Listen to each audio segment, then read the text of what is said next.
your name, Just wanted to let you know that this was very much Whadjuk Noongar country.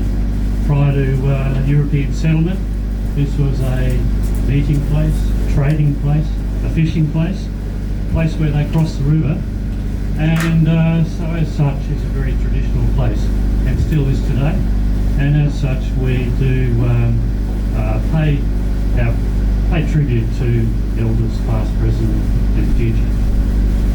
So anyway, welcome to our harbour cruise today.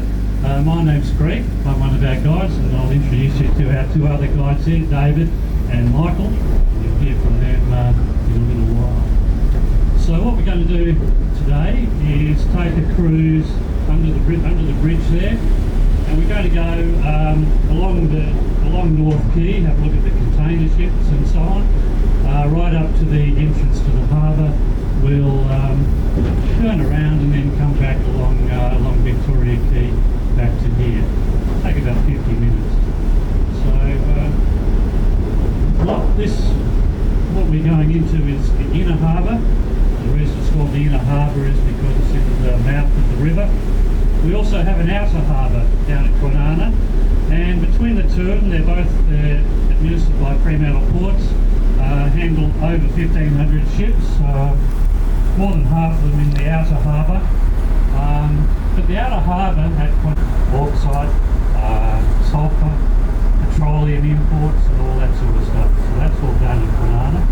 The inner harbour here would handle containers, cruise ships,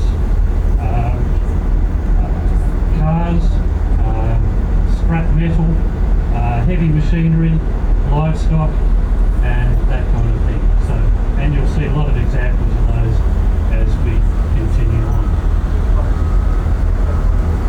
1897. So it's about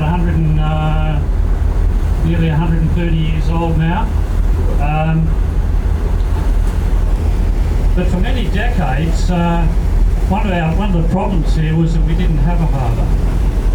From 1829, from the first settlement up until the 1890s, what we had was a jetty at Bathurst Beach.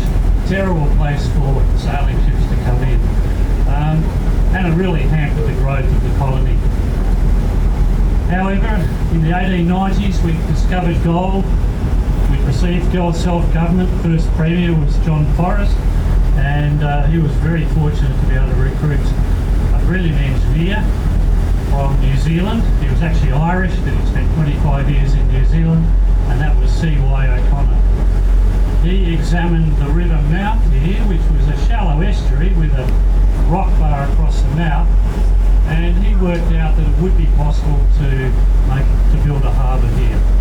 So work started in 1892 and it took 5 years to complete, and amazingly what we see here today is pretty well what C.Y. O'Connor designed back in 1892.